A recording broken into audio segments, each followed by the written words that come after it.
GT का syllabus क्या है? जीटी का सिलेबस है एवोल्यूशन, जिसकी टेस्ट कल होगी।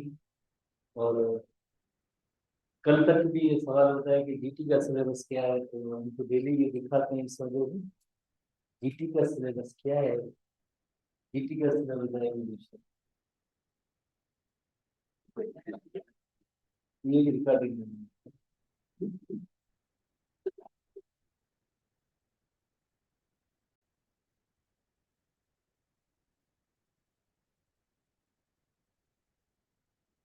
अच्छा, वाटर की प्रॉपर्टीज को हम डिस्कस कर रहे हैं और उसमें हमने हाई हीट कैपेसिटी को नोट किया था। आज हम हाई हीट ऑफ वेपराइजेशन को डिस्कस करेंगे। हाई हीट ऑफ वेपराइजेशन, और इसका भी जैसे मेन जो इसमें किरदार है वो वाटर मॉलिक्यूल का ही होता है, because one water molecule is linked with the four other water molecules bye hydrogen bonding.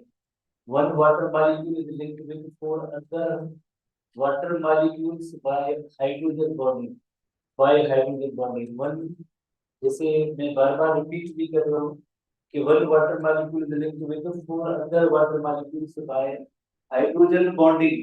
इसी तरह से ये भी आगे सामने है, इस चार दूसरे वाटर मॉलिक्यूल, ये भी आगे दूसरे सामने वाला मॉलिक्यूल होगा, वो भी चार दूसरे वाटर मॉलिक्यूल के साथ लिंक्ड होगा, अटैच होगा हाइड्रोजन बॉन्डिंग की वजह से। इस प्रॉपर्टी की वजह से कल भी हमने पढ़ा था, due to the hydrogen bonding water की बहुत ही इंपॉर्टेंट बायोलॉजिकल प्रॉपर्टीज है। फॉर एग्जाम्पल कल हमने ये नोट किया था कि जैसे 1 डिग्री सेंटीग्रेड अगर बॉडी का टेम्परेचर रेज होता है तो उसके लिए वेरी हाई एनर्जी की जरूरत होगी, कोई जो 1 डिग्री सेंटीग्रेड टेम्परेचर के अंदर रेज या इंक्रीज होगी। इसी तरह से नेचर ने एक ऐसा हमें वाटर का मॉलिक्यूल दिया है कि वो एकदम अपनी स्टेट चेंज नहीं करता है। जैसे इसके कंपेरेटिवली और भी कई मॉलिक्यूल हो जो अपनी स्टेट एकदम चेंज कर लेते हैं, थोड़ी सी हीट मिलती है तो अपनी स्टेट चेंज कर लेते हैं।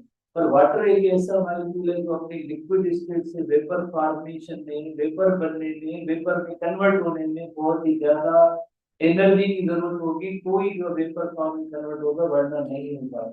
The amount of heat required to change liquid से वेपर स्टेट में ले आने के लिए हीट, बहुत ही ज्यादा हीट का अमाउंट रिक्वायर्ड होता है, और इससे चाहिए हीट ऑफ वेपराइजेशन। आसान वर्ड्स है कि यदि वेपर फॉर्म में वाटर को वेपर फॉर्म में कन्वर्ट करने के लिए हीट एनर्जी बहुत ही ज्यादा चाहिए, greater the heat of vaporisation. अब देखिए वाटर की हीट ऑफ वेपराइजेशन ग्रेटर है, यानी इसमें जो है बहुत ही ज्यादा हीट एनर्जी की जरूरत पड़ेगी, कोई जो है हर एक वाटर मॉलिक्यूल जो एक दूसरे से अलग हो सकता है। जब ये हाइड्रोजन बॉन्ड टूटेगी तो ये पॉसिबल है, और उसके लिए बहुत ही ज्यादा हीट एनर्जी की जरूरत होती है, greater the heat of vaporisation higher will be the chances of stability in the state of water. Higher will be the, इसी वजह से वाटर मॉलिक्यूल स्टेबल है। वाटर मॉलिक्यूल फौरन अपनी स्टेट चेंज नहीं करता है। हमारी बॉडी के अंदर जैसे वाटर की प्रेजेंस है, वाटर की प्रेजेंस 70 टू 90% वाटर है। बाहर का टेम्परेचर अगर जैसे ऐसा अनस्टेबल वाटर मॉलिक्यूल होता, तो अगर ये वाटर जो अपनी फॉर्म चेंज करने वेपर फॉर्म में कन्वर्ट हो जाता तो किसी भी ऑर्गेनिज्म का आसानी से डेथ हो जाता। पर कुदरत ने जो निजाम ऐसा रखा है जिसके अंदर वाटर मॉलिक्यूल की प्रेजेंस की वजह से हाइड्रोजन बॉन्डिंग की वजह से जो है एकदम जो है वाटर अपनी स्टेट चेंज नहीं करता है, इसके कंपेरेटिवली। और वाइस वर्सा का मतलब है जिनमें जैसे कोई अनस्टेबल मॉलिक्यूल होगा तो उसको इतनी हीट की जरूरत ही नहीं होगी, थोड़ी सी हीट लगने से वो अपनी स्टेट चेंज कर सकता है।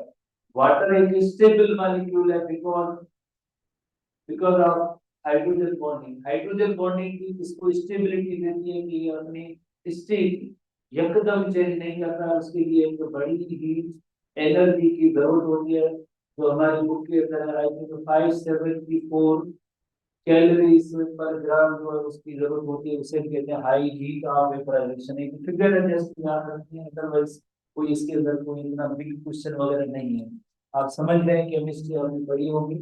तो water is high heat of vaporisation, high heat कितने 570 किलो कैलोरी पर किलोग्राम, ठीक है, यह फिगर है, ठीक है, यही है।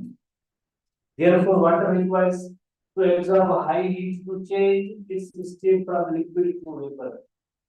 लिक्विड टू वेपर में आने के लिए बहुत ही ज्यादा एनर्जी की जरूरत पड़ती है, क्यों? बिकॉज जैसे आपने पढ़ा है कि one water molecule linked with four other water molecules bye hydrogen bonding. जब ये हाइड्रोजन बॉन्डिंग सबकी जैसे अलग अलग होगी, टूटेगी तो फिर वेपर फॉर्म में जैसे ये अलग होगी। आपको थोड़ा सा एक तजर्बा में एक्सपेरिमेंट उसके बारे में यकीनन कि अगर आप जो है पानी को बॉयल करते हैं तो शुरू में पानी जो है लिक्विड स्टेट में मौजूद है, जैसे ही आप उसको जो टेम्परेचर देने की जैसे आगे जो है कंडीशन आती है, थोड़ा थोड़ा सा टेम्परेचर आप बढ़ाते जाएंगे तो उसके अंदर पहले जो है एक एजाइलिटी पैदा होती है वाटर मॉलिक्यूल के दरमियान, बाद में क्या होता है कि वो वेपर फॉर्म में कन्वर्ट हो जाता है ऐसा ऐसा, बिकॉज जब तक हाइड्रोजन बॉन्डिंग मौजूद है तो फॉर्म में वो कन्वर्ट नहीं होता है। इस प्रॉपर्टी की वजह से स्टेबिलिटी टू वाटर मॉलिक्यूल है, वाटर की जो स्टेट है वो जैसे लिक्विड ही रहती है, वेपर फॉर्म में कन्वर्ट नहीं होती है, क्यों? Molecules in this state in the cell play important role in the thermoregulation. तो इसका ताल्लुक किसके साथ है? हाई हीट और वेपराइजेशन का ताल्लुक है इसमें, जो बायोलॉजिकल पॉइंट ऑफ व्यू से थर्मो रेगुलेशन में। दो एग्जांपल हमारे बुक के अंदर गिवन है, एक जिस तरह से हमने इंटर क्लास के अंदर चैप्टर 1 के अंदर पढ़ा होगा कि जब भी ब्लड के अंदर जैसे टेम्परेचर ज्यादा की वजह से वो अक्सर जो सरफेस की तरफ जो ब्लड आता है वहां पे जो वेसो डायलेशन का अमल होता है और स्वेट ग्लैंड्स जो स्किन में मौजूद होती है, और देन जो है स्वेट या पसीना जब रिलीज होता है तो सरफेस से हीट जो है खारिज होती है और बॉडी को एक कूलिंग इफेक्ट मिलता है, ये इस हाई हीट और वेपराइजेशन की वजह से होता है। इसी तरह से प्लांट्स पे जो जैसे आपको पता है प्लांट फिक्स्ड होते हैं, किसी भी तरह का कितना भी टेम्परेचर उस पे क्यों ना लगे पर वो अपनी जगह से जो नहीं जाएंगे। कुदरत ने एक ऐसा निजाम रखा है कि जब भी टेम्परेचर बढ़ता है तो प्लांट्स के अंदर रेट ऑफ ट्रांसपिरेशन भी इतना ही बढ़ता है। जितना रेट ऑफ ट्रांसपिरेशन ज्यादा होगा, जितना रेट ऑफ ट्रांसपिरेशन ज्यादा होगा तो उतना ही जैसे उसको कूलिंग इफेक्ट मिलता है। टेम्परेचर ज्यादा, ट्रांसपिरेशन का रेट ज्यादा और उस प्लांट को कूलिंग इफेक्ट मिलता है। तो ये जो दो ऐसी चीजें हैं, एग्जाम्पल है जो इस हाई हीट ऑफ वेपराइजेशन से एक छोटी इलस्ट्रेशन देखते हैं, होपफुली आप समझ जाएंगे कि इस हाई हीट ऑफ वेपराइजेशन का आखिर में फायदा क्या होता है। जैसे यू नो वेरी वेल कि जो ब्लड के अंदर जो हीट जो यहाँ पे वेसो डायलेशन का अमल होता है, sweat glands are there in skin, और देन जो है ये स्वेट या पसीने की सूरत में जो स्किन के ऊपर जो ऐसे पसीना जो मौजूद होता है तो ये हीट को जो है लाइक लॉस करता है और बॉडी को जो है कूलिंग इफेक्ट मिलता है, कूलिंग इफेक्ट मिलता है। इसका मतलब ये है कि इधर जो टेम्परेचर ज्यादा था ब्लड के अंदर जैसे हीट वो जो डिस्ट्रीब्यूट होगी जब स्किन की तरफ आती है तो यही जो हीट है पसीने की सूरत में खारिज हो जाती है और बॉडी को कूलिंग इफेक्ट मिलता है। ये हाई हीट ऑफ वेपराइजेशन को आप इसमें लिंक करेंगे। इसी तरह से अगर टेम्परेचर ज्यादा होता है, टेम्परेचर ज्यादा होता है तो ट्रांसपिरेशन का रेट भी इतना ही हाई होता है, डायरेक्टली प्रोपोर्शनल है। More temperature more rate of transpiration, जितना टेम्परेचर ज्यादा होगा ट्रांसपिरेशन का रेट प्लांट के अंदर उतना ही ज्यादा होगा। जितनी ज्यादा ट्रांसपायरेशन होगी तो उतना ही जो प्लांट को कूलिंग इफेक्ट मिलेगा। अदरवाइज अदरवाइज जैसे इतनी ज्यादा हीट लगने से जो है ये प्लांट की जो सेल्स है ये मर सकते हैं, डेथ हो सकती है हाई टेम्परेचर की वजह से।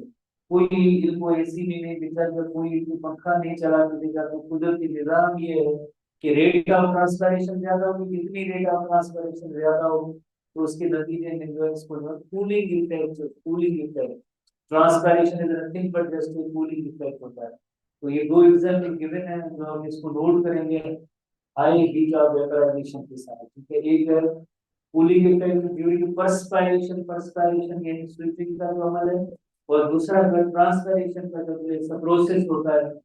तो ये एक एडवांटेजेस बात है बिकॉज ऑफ वाटर मॉलिक्यूल। उसके बाद एक अनदर प्रॉपर्टी की तरफ आते हैं, हाइड्रोफोबिक एक्सक्लूजन।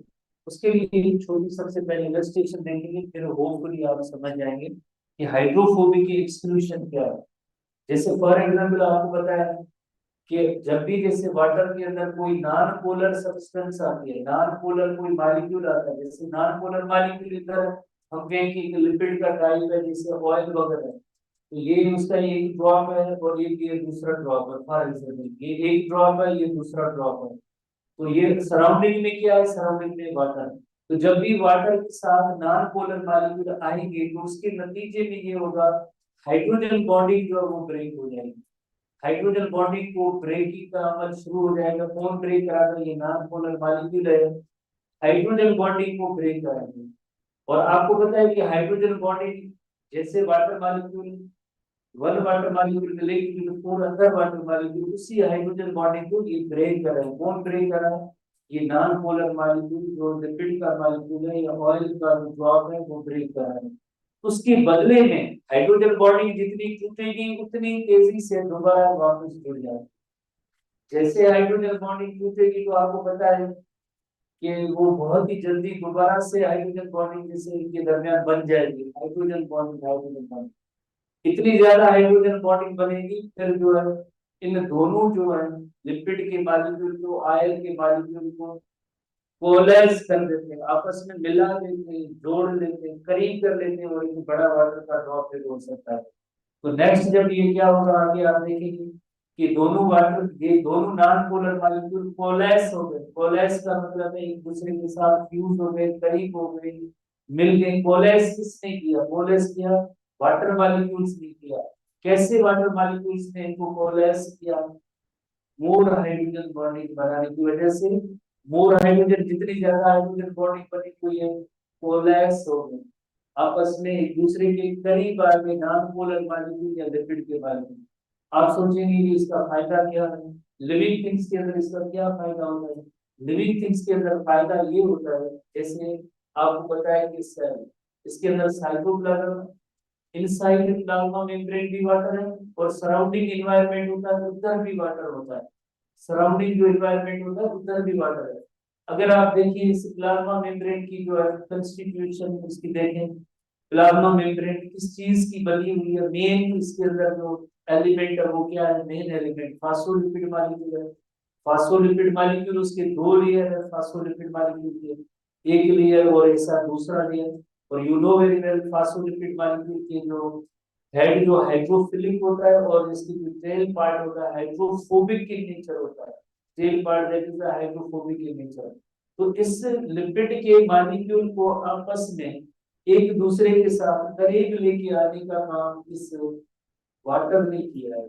जो inside as well outside the cell मौजूद है, इसने इस नॉन पोलर मॉलिक्यूल को, लिपिड के मॉलिक्यूल को, प्लाज्मा मेम्ब्रेन के इंपॉर्टेंट कंस्टिट्यूएंट को, फास्फोलिपिड के दोनों लेयर्स को आपस में कोलेस किया।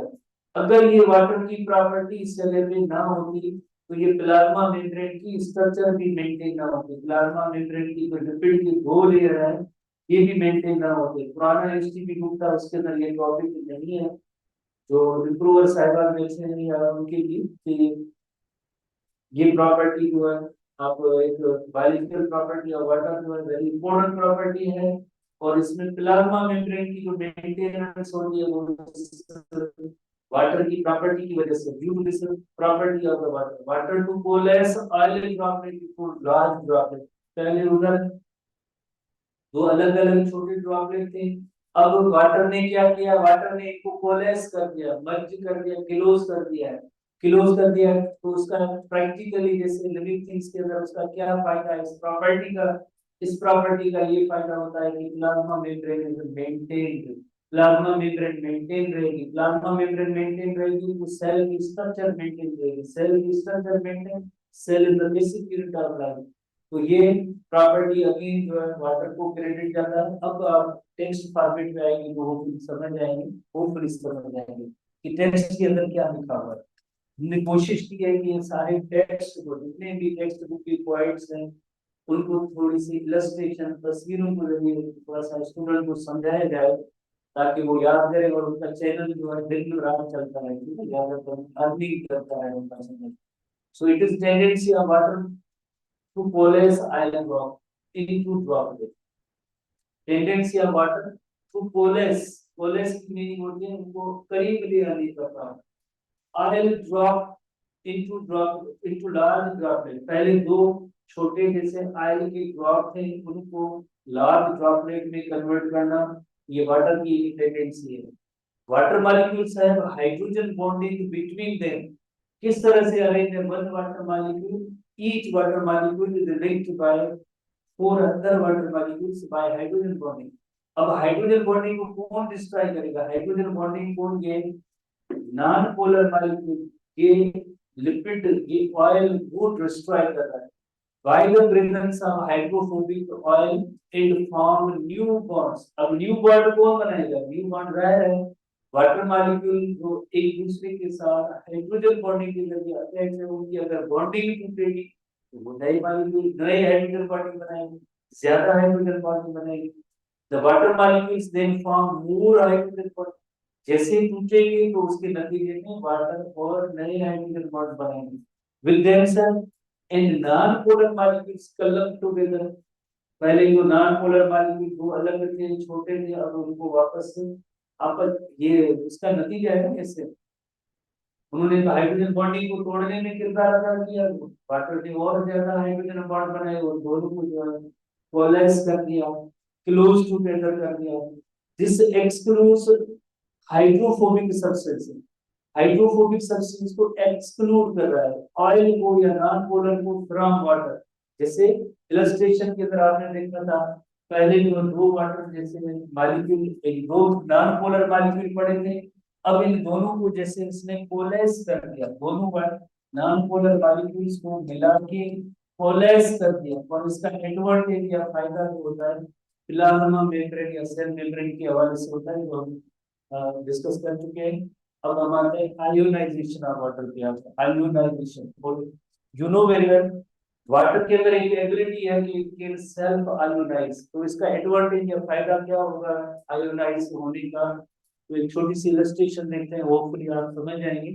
केमिस्ट्री के अंदर बाय द वे आप माहिर हैं, मुझे पता है। तो वाटर के अंदर एक एबिलिटी है कि water can break into HNOH ion. HNOH ion के अंदर ब्रेक हो सकता है और H और OH आपस में मिलके वापस दोबारा वाटर मॉलिक्यूल भी बन सकता है। एक दो दिन पहले हमने एक टॉपिक पढ़ा था हाइड्रोलाइसिस और कंडेंसेशन। तो कंडेंसेशन के अंदर आपने देखा था removal of the water molecule. Removal of water molecule कैसे, एक एंड से H और दूसरे एंड से OH वाटर मॉलिक्यूल बन के रिमूव हुआ था। और हाइड्रोलिसिस के अंदर हमने देखा था कि वाटर की एडिशन से वाटर फौरन ब्रेक हो जाता है HNOH आयन में। तो यानी ये वाटर के अंदर एबिलिटी है कि HNOH आयन में टूट सकता है। एक और भी जैसे प्रॉपर्टी है वाटर की, जैसे वाटर और water molecule, water plus water molecule, water और वाटर मॉलिक्यूल आपस में मिलेंगे तो एक हाइड्रोनियम आयन बनता है और OH भी बनते हैं। हाइड्रोनियम आयन और OH मिलके वापस दोबारा जैसे वाटर मॉलिक्यूल भी बन सकते, शायद केमिस्ट्री के अंदर आपने पढ़ा होगा। अब हम जैसे एसिड और बेस की थोड़ी सी डेफिनेशन की तरफ आते हैं। एसिड किसे कहते हैं और बेस किसे कहते हैं, लेकिन केमिस्ट्री के अंदर आपने पढ़ा है कि बेस एक ऐसी सब्सटेंस है that produces OH ions when dissolved in water। Base हम उसे कहते हैं जो OH आयन जो डोनेट करे तो उसे हम कहते हैं बेस कहते हैं। इसी तरह से एसिड किसे कहते हैं, जो H आयन किसी भी मीडियम के अंदर जो प्रोड्यूस करे डोनेट करे तो उसे हम एसिड कहते हैं। Acid is any substance that ionise when dissolve in water and gives hydrogen ion, gives आपका मतलब है प्रोड्यूस करे हाइड्रोजन आयन। अब इसका जो रोल, अब इसका जो इफेक्ट क्या होगा, इंपॉर्टेंस क्या है एच और OH आयन की। यू नो वेरी वेल कि अगर एक ऐसा मीडियम जिसके अंदर एच आयन की कंसंट्रेशन ज्यादा हो, वो ऐसा मीडियम कहलाएगा एसिडिक मीडियम, जिसमें एच आयंस की कंसंट्रेशन ज्यादा हो, OH कम, एच आयंस की कंसंट्रेशन अगर ज्यादा है तो वो एसिड कहलाएगा। और वहां का जो पीएच होगा वो लो होगा। जितना पीएच लो होता जाएगा उतनी जो है ज्यादा एसिडिटी होगी। इसका मतलब है पीएच लो का मतलब है more hydrogen ions, more hydrogen ions. सही है गलत है? गलत है? ठीक है, ठीक है। पीएच घटो स्केल है ना, 0 1 चूड़ा नहीं, ठीक है सही। सत्य न्यूट्रल चूड़ा ये सत्य का जित्रो घटी लो फिगर 6 5 4 6 पर 0 मींस मोर एच आयंस। और जितने OH आयन जो ज्यादा हो 8 9 10, तो OH आयन की कंसंट्रेशन अगर जो ज्यादा होती है, OH आयन की कंसंट्रेशन ज्यादा होती है, ठीक है। जितने मीडियम के अंदर H आयंस की कंसंट्रेशन ज्यादा, तो इतना ही एसिडिक एनवायरनमेंट होगा। जितने मीडियम के अंदर जैसे OH आयन की कंसंट्रेशन ज्यादा होगा, तो वो मीडियम अल्कलाइन मीडियम कहलाएगा, अल्कलाइन मीडियम कहलाएगा, अल्कलाइन मीडियम या बेसिक मीडियम या बेस कहलाएगा। तो इसका इफेक्ट क्या होगा आगे, अगर फॉर एग्जांपल कोई मीडियम है एसिडिक हो जाएगा, बेसिक हो जाएगा, अल्कलाइन हो जाएगा, तो इसका इफेक्ट क्या होगा। एंजाइम्स जो वर्क करते हैं, आपको पता है उनका एक पर्टिकुलर ऑप्टिमम एक उनका पीएच होता है, कोई एंजाइम्स वर्क करेंगे अदरवाइज नहीं। फॉर एग्जांपल आप ध्यान में रखें कि पेप्सिन एंजाइम जो होता है स्टमक में प्रोड्यूस होता है, उसका एक्शन भी वही होता है, उसके लिए एसिडिक मीडियम चाहिए। 1.2 से लेकर 1.5 से लेकर जो 2.57 तक जो इनका पीएच होता है, पेप्सिन एंजाइम का जहां भी वो काम कर सकता है। अगर उधर अल्कलाइन मीडियम होगा तो पेप्सिन एंजाइम वर्क नहीं करेगा। उसके बाद सिम्बालिटी स्टैंड के अंदर फर्स्ट पार्ट ड्यूटीनम होता है, उसके अंदर काफी सारे एंजाइम्स जो अल्कलाइन और न्यूट्रल मीडियम भी काम करते हैं। तो वहां भी अगर मीडियम जैसे अगर एसिडिक होगा तो कोई भी वहां का एंजाइम वर्क नहीं कर पाता है। तो ऐसी चीज जो पीएच के अंदर चेंजेस आए उनको रेजिस्ट करेंगे, उससे लेके बफर करेंगे। तो वाटर का रोल है as a buffer, water pH as a buffer. Water का जो रोल है एम्फोटेरिक इन नेचर है, एम्फोटेरिक इन नेचर है, एम्फोटेरिक। एम्फी और एम्फो का मतलब होता है बोथ, कि both pH as an acid as well as a base। acid किस तरह से, जब H आयन डोनेट करे तो वो acid है। बेस कब pH करेगा, जब वो OH आयन देगा तो वो बेस कहलाएगा। और वाटर का रोल क्या है, बफर के तौर पे। बफर का मतलब होता है कि ऐसी सब्सटेंस जो पीएच के अंदर चेंजेस आ रही है उनको कोशिश करे, रेजिस्ट करे, ना होने दे। फॉर एग्जांपल अगर कोई मीडियम एसिडिक हो गया तो उस जगह पे OH आयन डोनेट करके वाटर बना के और इसकी एसिडिटी को खत्म करे, कम करे, चेंज आने ना दे, तो मोर एसिडिक हो रही है। अगर कोई मीडियम जैसे अल्कलाइन हुआ है तो उस जगह पे जैसे H आयन देके HNOH बन आपस में जैसे एथिनल वाटर मॉलिक्यूल बनेगा, और वहां का जो पीएच है उसको मेंटेन करने की कोशिश करेंगे कि लिमिट तक एक हद तक कोशिश होगी कि ये पीएच जो है चेंज ना हो, रेजिस्ट करेंगे पीएच की चेंजेस में आने में। तो उससे कहेंगे कि ये वाटर की प्रॉपर्टी है, इससे self ionisation of water, self ionisation of water. तो अब बाकी ये सारा टेक्स्ट है, आप देख सकते हैं कि water molecule ionise into HNOH है। This reaction is reversible. Reversible का मतलब है ये वापस आपस में मिलके वाटर मॉलिक्यूल भी बना सकते हैं, and also maintains equilibrium. Equilibrium का मतलब आगे ये होगा कि जो HOH आयन का एक मेन काम होता है पीएच को मेंटेन करवाना होता है। Due to ionisation property water में बिहेव एज एसिड और बेस। एसिड या बेस के तौर पे किस तरह से, जो एसिड तब जब H आयन डोनेट करे, बेस तब जब वो OH आयन डोनेट करे, तो हम उसे कहेंगे ये बेस है। इस वजह से इसे कहेंगे कि water is amphoteric in nature, both acid and base के तौर पे बिहेव करता है। It also behave as a buffer. Buffer का मतलब होता है कि that resist the changes in pH. That resist the change in the pH, pH के अंदर कोई चेंज आ रही है उसको रेजिस्ट करे तो उस कंपोनेंट को कहेगी कि ये बफर है। तो water behaves as a buffer due to this nature का मतलब है can donate H and OH ion, तो इस वजह से pH में चेंजेस आने से ये रोकता है, रेजिस्ट करता है, maintain the pH for enzymatic activity in cells and organs.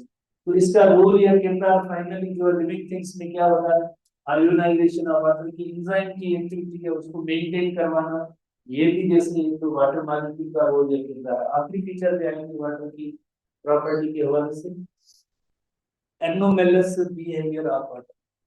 Anomalous behaviour of water, उस पे हमें एक थोड़ी सी इलस्ट्रेशन देखेंगे, फिर होपफुली आप समझ जाएंगे। आप समझदार तो हैं, केमिस्ट्री के अंदर एक्सपर्ट हैं, आपको पता है कि जैसे one water molecule is linked with four other water molecule, one water molecule is linked with four other water molecules bye hydrogen bonding. जैसे लिक्विड स्टेट होती है, जब भी वाटर की लिक्विड स्टेट होती है, water molecules are closely held together, यानी बहुत ही करीब है, और हाइड्रोजन बॉन्डिंग का कोई स्पेसिफिक पैटर्न नहीं होगा। जितने भी वाटर मॉलिक्यूल्स हैं एक दूसरे के बहुत ज्यादा करीब होते हैं, करीब होने की वजह से together by weak hydrogen bonding के जरिए अटैच है, तो इसकी डेंसिटी जो है जरा ज्यादा होगी। इसकी कंपैरेटिवली जब जैसे एक प्रैक्टिकली एक एग्जांपल लिया गया कि ये गिलास ऑफ वाटर है, उसके अंदर जैसे आइस के क्यूब्स रखे गए, तो ये आइस जो है फ्लोट कर रही है, आइस जो इसके ऊपर फ्लोट कर रही है, क्यों फ्लोट कर रही है, जाहिर है ये जरा वाटर से लेस डेंस होगी, कोई तो फ्लोट करेगी, वरना तो नहीं फ्लोट करेगी। तो वरना तो अदरवाइज कोई पत्थर इतना कोई टुकड़ा होता तो ये तो बॉटम में चला जाता, अगर इतना ही टुकड़ा जैसे आइस क्यूब का है, कोई पत्थरी ऐसी चीज डालेंगे तो वो तो बिल्कुल बॉटम में चली जाएगी, उसकी डेंसिटी जरा ज्यादा हो जाएगी। अब इसकी क्यों डेंसिटी इतनी कम है या फ्लोट क्यों कर रहा है, उसका रीजन यही हाइड्रोजन बॉन्डिंग है, एक पैटर्न में है, वाटर मॉलिक्यूल्स को स्पेस पे जो है इन्होंने जोड़ के रखा है। अब दोनों डायग्राम को कंपेयर करें, इसमें जो वाटर मॉलिक्यूल्स हैं tightly packed together, tightly held together, और इसमें क्या है कि अरेंजमेंट है, पर्टिकुलर अरेंजमेंट है, एक वाटर मॉलिक्यूल और दूसरे वाटर मॉलिक्यूल के दरमियान है तो हाइड्रोजन बॉन्डिंग, पर दूर दूर है। On reaching the solid state, hydrogen bonds become stable, और ये टूटते भी नहीं है, स्टेबल भी है। Arranging the water molecules apart from each other, apart from each other का मतलब होता है एक दूसरे से उन्होंने अलग अलग अरेंज किया, अलग अलग अरेंज किया, तो उसकी वजह से क्या होगा, ice to have a lesser density, इसकी डेंसिटी कम है, और इस वजह से आइस जो है गिलास ऑफ वाटर के अंदर फ्लोट करेगी। एनी टाइम आपने केमिस्ट्री या फिजिक्स के अंदर ये चीजें ऐसी पढ़ी होंगी, तो यही सेम जो रूल होता है वो अप्लाई होता है लिविंग थिंग्स में। कैसे अप्लाई होगा उसको हम प्रैक्टिकली एक एग्जांपल लिविंग थिंग्स पे लेंगे कि किस तरह से ये फिनोमेना, और इस बिहेवियर की वाटर की बिहेवियर को कहेंगे anomalous behaviour, different behaviour, because water एक ऐसा मॉलिक्यूल है जिसकी स्टेट्स जो चेंज होती रहती है, स्टेट्स चेंज होती रहती है, लिक्विड से सॉलिड भी हो सकता है, लिक्विड से गैसियस या वेपर में भी चेंज हो सकता है। Water shows different behaviour, anomalous behaviour का डिफरेंट बिहेवियर कब, जब टेम्परेचर में एक ऐसी चेंज आए कि 4 डिग्री सेंटीग्रेड से अगर कम होगा तो वाटर की शेप या उसकी जो फॉर्म में जो है चेंज हो सकती है। Usually matter contracts at low temperature, water भी एक तरह से मीटर को contracts at low temperature, but due to hydrogen bonding below 4 degree centigrade water expands. Expand का मतलब ये होता है जैसे आपने देखा हाइड्रोजन बॉन्डिंग एक स्पेसिफिक पैटर्न में आ गई, वाटर मॉलिक्यूल को एक दूसरे से अपार्ट अलग अलग करके रखा है, तो इससे में एक्सपेंशन, इस एक्सपेंशन की वजह से क्या हुआ, it decrease in the density, यानी व्हाट आइस जो बनी वो लाइट हो गई, डेंसिटी कम हो गई, so at 0 degree centigrade water expands maximumly into ice condition, इसी वजह से जो वाटर जो है आइस बन जाता है। और इसका फायदा, low density of water in the ice becomes lighter, comes above water surface, and of the high density of the liquid water, जो लिक्विड है वाटर है उसकी डेंसिटी हाई है, वो बॉटम में है, और आइस जो है वो फ्लोट कर रही होती है। It makes life possible under frozen water, तो यही इसके प्रॉपर्टी का फायदा या एडवांटेज यही होता है कि फ्रोजन जो है काफी हमारे प्लानिट अर्थ पे ऐसी पॉइंट्स जगह प्लेसेस है जहाँ पे हमें मुकम्मल जैसे बर्फ ही नजर आती है, पर उस बर्फ के नीचे भी लाइफ एग्जिस्ट करती है। वो क्यों करती है? इस बिहेवियर की वजह से, वाटर की इस एनोमेलस बिहेवियर की वजह से। एक छोटी सी इलस्ट्रेशन देखेंगे, होपफुली आप समझ जाएंगे कि वो कौन सा बिहेवियर है या कौन सा एडवांटेज है। फॉर एग्जाम्पल, जब एटमॉस्फेयर का temperature, atmospheric temperature atmospheric temperature जो उसमें चेंजेस होती रहती है, जैसे इधर आजकल हमारे यहाँ एटमॉस्फेरिक टेम्परेचर जो है 40 प्लस है, हमारे एरिया वो भी 40 प्लस है। और इसी तरह से पाकिस्तान के नॉर्दर्न एरिया में उधर तो जाहिर है एटमॉस्फेरिक टेम्परेचर इतना तो नहीं है, बहुत ही कम है, 10 से बिलो है, इससे लेके 0 तक भी मौजूद है। तो अगर एटमॉस्फेरिक टेम्परेचर 4 डिग्री सेंटीग्रेड से बिलो हो जाए, below 4 degree centigrade, below 4 degree centigrade, तो एटमॉस्फेरिक टेम्परेचर की इफेक्ट की वजह से जहां कहीं भी वाटर बॉडीज होती हैं तो उसका इफेक्ट यकीनन इस पे पड़ेगा। खास तौर पे आपको पता है कि 0 डिग्री सेंटीग्रेड जब होगा तो ये आइस बन जाती है या बर्फ बन जाती है। तो कई जैसे ऐसे समंदर होते हैं या जिनमें जो पानी जो मौजूद होता है वो फौरन जो आइस बन जाती है। कहाँ पे? जाहिर है जो सरफेस और होगी वाटर की उधर जो ये आइस बन जाती है। पर इसके नीचे जो है एक्वेटिक लाइफ मौजूद होती है। इसके नीचे जो एक्वेटिक लाइफ मौजूद होती है। लाइफ का मतलब है लिविंग ऑर्गेनिज्म मौजूद होते हैं। जैसे फॉर एग्जांपल पोलर बेयर आपने देखा होगा कि बर्फानी इलाके में रहता है, हमारी नजर में है कि वहां पे कुछ भी नहीं होगा, कोई भी जिंदा कोई जानदार नहीं होगा। पर उस पोलर बियर की डाइट जो है फिशेज होती है, ऐसे पोलर बियर जा रहे होते हैं और उसको पता चल जाता है कि इससे में भी फिश है, तो उसको जो है निकाल के वो खा रहा होता है। तो यहाँ पे सब एक्वेटिक लाइफ जो मौजूद है, एग्जिस्ट कर रही है, anomalous behaviour of water molecule की वजह से। होता ये है कि यहाँ पे जब 0 डिग्री सेंटीग्रेड होगा तो ये यहाँ पे आइस बन जाएगी, और जैसे नीचे थोड़ा जाएगी तो टेम्परेचर में थोड़ी सी जो है इंक्रीज ही होती है, 0 डिग्री सेंटीग्रेड 2 3 4। तो वहां पे फिशिंग और दूसरी एक्वेटिक लाइफ जो है प्रेजेंट होती है because of anomalous behaviour, anomalous behaviour of the water. Carbohydrate का थोड़ा सा इंट्रो लेंगे, थोड़ा सा एक इंट्रो लेंगे, आप तो है एक्सपर्ट कार्बोहाइड्रेट। ठीक है, मैं बायो मॉलिक्यूल में ओवरऑल बायो मॉलिक्यूल में क्या एक्सपर्ट है, पर एक जनरल थोड़ी सी फ्यू पॉइंट्स हैं, की पॉइंट्स हैं। कार्बोहाइड्रेट्स नाम क्यों आया? बिकॉज ऑफ हाइड्रेटेड कार्बन की वजह से। हाइड्रेटेड कार्बन, हाइड्रेटेड का मतलब है जैसे वाटर, कार्बन CHO, जैसे हाइड्रेटेड कार्बन, कार्बन है प्लस हाइड्रेटेड का मतलब है वाटर, यानी वाटर कंटेनिंग कार्बन, कार्बोहाइड्रेट। दूसरे लफ्जों में हमें पता है कि कार्बोहाइड्रेट के अंदर बेसिक एलिमेंट्स कौन से होंगे? Carbon, hydrogen and oxygen. Hydrogen and oxygen का वही रेशियो सेम होगा जो वाटर का है। वाटर का जो हाइड्रोजन और ऑक्सीजन का 2:1 होता है, तो इस वजह से CH2O, carbon hydrogen and oxygen.